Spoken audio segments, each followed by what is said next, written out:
Hi hello welcome to post 360. నేను మీ Murali Rapalli. India ప్రపంచ దేశాలన్నిటిలో కల్లా గొప్ప దేశం. కరెక్టే. ఇండియా ప్రపంచంలో ఎదుగుతున్న దేశం. కరెక్టే.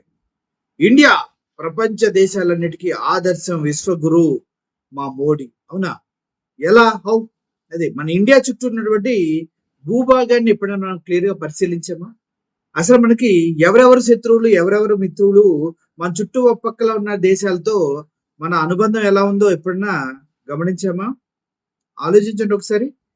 ప్రపంచ దేశాలందు ఇండియా గొప్పది.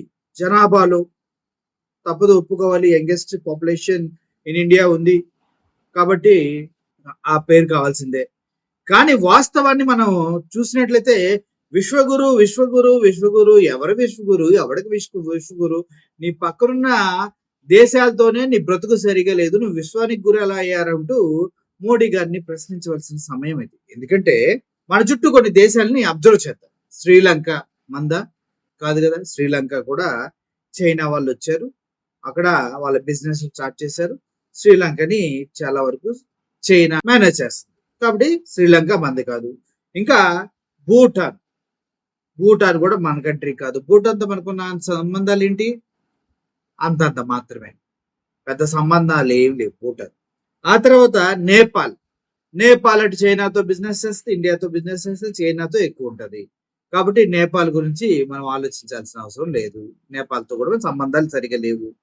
మయన్మార్, మయన్మార్ అయితే కంప్లీట్ గా చైనా వాళ్ళదే అనుకోవాలి. మయన్మార్ కంప్లీట్ గా చైనా వాళ్ళదే అనుకోవాలి. ఎందుకంటే దేశ అధ్యక్షుడు వెళ్ళి చైనాతో సంబంధాలు పెట్టుకుంటాడు, వాళ్ళతో ట్రేడ్లు చేస్తూ ఉంటారు. ఇండియాతో అసలు మయన్మార్ చాలా తక్కువ ఉంటారు. ఆ తర్వాత బంగ్లాదేశ్, ఇంకా బంగ్లాదేశ్ ఉన్నా పోయినా ఒకటి మనకు తెలుసు అక్కడ ఎలా గొడవలు జరుగుతున్నాయి, ఎలా కొట్టుకుంటున్నారు. అక్కడ రాజకీయ వ్యవస్థే విచ్ఛిన్నమైంది, దానికి మనకి ఎటువంటి సంబంధం లేదు. ఇక మన పక్కనే ఉన్నటువంటి పాకిస్తాన్, పాకిస్తాన్కి మనకి బద్ధ శత్రువు, అది అందరికీ తెలిసింది. చైనా మన పైన ఉంటుంది, చైనా, చైనా మనకి బద్ధ శత్రువే మనందరికీ తెలిసిందే. పాకిస్తాన్ చైనా వీళ్ళిద్దరు మిత్రులే. ఇంకా ముందుకెళ్తే ఆ ఆఫ్ఘనిస్తాన్ అంతా, ఆ ఏరియా మొత్తాన్ని ముస్లింస్ తీవ్రవాదులు వీళ్ళంతా ఆక్రమించేశారు కాబట్టి వాళ్ళు ఎప్పుడు వచ్చినా కూడా మనకి వాళ్ళ వల్ల రూపాయి ఉపయోగం లేదు, వాళ్ళతో ఎప్పుడు గొడవలే ఉంటాయి. మనకి పక్కన పోతే మనకి దగ్గరగా ఉన్నది, మనకి కొంచెం స్నేహంగా ఉన్నది ఒకే ఒక దేశం, అదేంటి? ఇజ్రాయెల్. ఇజ్రాయెల్ మనకు క్లోజ్ గా ఉంటది. అదే విధంగా ఇజ్రాయెల్ హమాస్ పైన దాడి చేసింది కాబట్టి ముస్లిం కంట్రీస్ మొత్తం మన ఇండియాకి శత్రువులాగే చూడాలి. ఇక అమెరికా మా మిత్రుడు మా అని మోడీ గారు తెగ చెప్తా ఉంటాడు. అయితే ఇక్కడే అసలు స్టోరీ నేను మీకు చెప్పాలనుకుంటున్నాను. అమెరికా అధ్యక్షుడు నా మిత్రుడు అంటూ ఈయన సంకలు కొట్టుకుంటా ఉంటాడు, ఆయన మాత్రం మోడీని చాలా దారుణంగా ట్రీట్ చేస్తూ ఉన్నాడు. ఇప్పుడు తుర్కియా కంట్రీ పాకిస్తాన్ కి మొన్న ఆపరేషన్ సింధూర్ లో ఆయుధాలు ఇచ్చింది, అవునా కదా? మనందరికి తెలుసు. మన ఇండియా పైన అటాక్ చేయబడినటువంటి మిసైల్స్, డ్రోన్స్ అన్ని తుర్కియా నుంచే వచ్చినాయి. పాకిస్తాన్ కి తుర్కియా ఆయుధాలు ఇస్తుంది కదా. మరి అలా ఆయుధాలు ఇస్తూ ఉన్నప్పుడు తుర్కియా కంట్రీ పాకిస్తాన్ కి మిత్ర దేశం అయినప్పుడు మనకి శత్రు దేశం అన్నది కరెక్ట్. అందుకే మన ఇండియాలో టర్కీ కోళ్ల దగ్గర నుంచి, టర్కీ టైల్స్ దగ్గర నుంచి, టర్కీ విమానాశ్రయాల దగ్గర నుంచి, అసలు టర్కీ పేరు పెట్టుకున్న ప్రతి ఒక్కదాన్ని మనం బ్యాన్ చేసుకుంటూ వెళ్తున్నాం. అయితే అంత సీరియస్ గా మనం బ్యాన్ చేసుకుంటూ వెళ్తున్నామే, మరి ఉన్నట్టుండి ట్రంప్ ఆ టర్కీకి దగ్గర దగ్గర 304 మిలియన్స్ వాల్యూ కలిగినటువంటి అత్యాధునిక ఆయుధాలని ఎందుకు ఇచ్చింది? అమెరికా మన మిత్ర దేశం. టర్కీ పాకిస్తాన్ కి సహాయం చేస్తుంది యుద్ధంలో. వాళ్ళకి సంబంధించిన టర్కీలో తయారైన మిసైల్స్ మొత్తం తీసుకొచ్చి పాకిస్తాన్ కి ఇస్తుంది.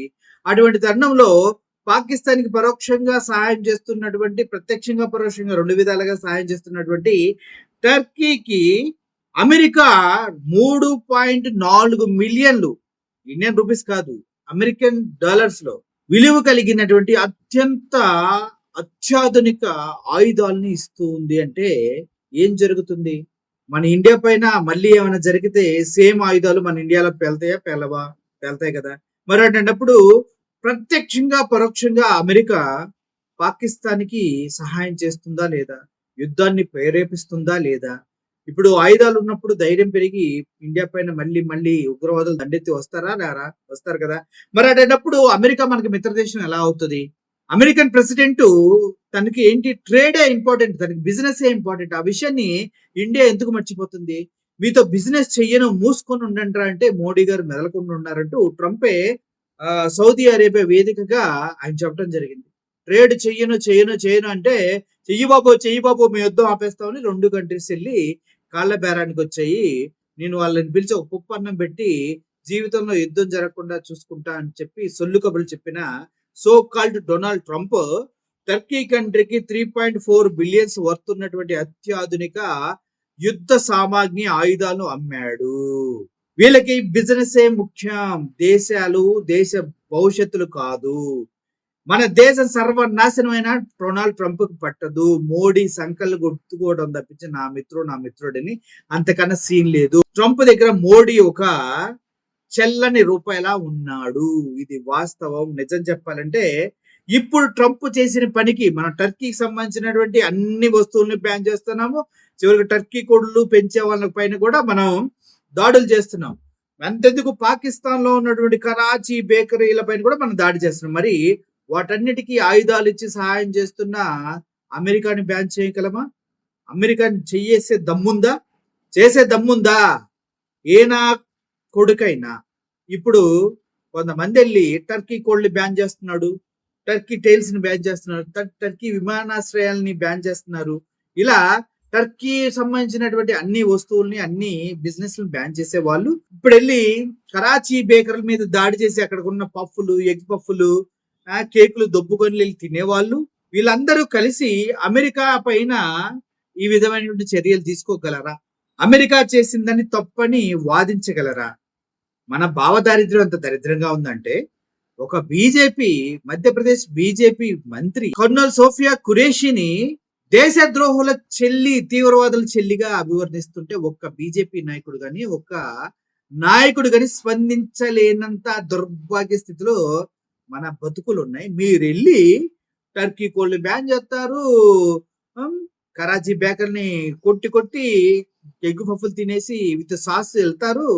కానీ అమెరికా ఇప్పుడు టర్కీకి $3.4 బిలియన్ వర్త్ కలిగినటువంటి ఆయుధాలు ఇచ్చి పాకిస్తాన్ లో యుద్ధానికి ప్రోత్సహిస్తుంటే మాత్రం అమెరికాని అడిగే దమ్ము ధైర్యం లేని ప్రతి ఒక్క నాయకుడైనా పౌరుడైనా ఏం తింటున్నారా పొద్దున్నే?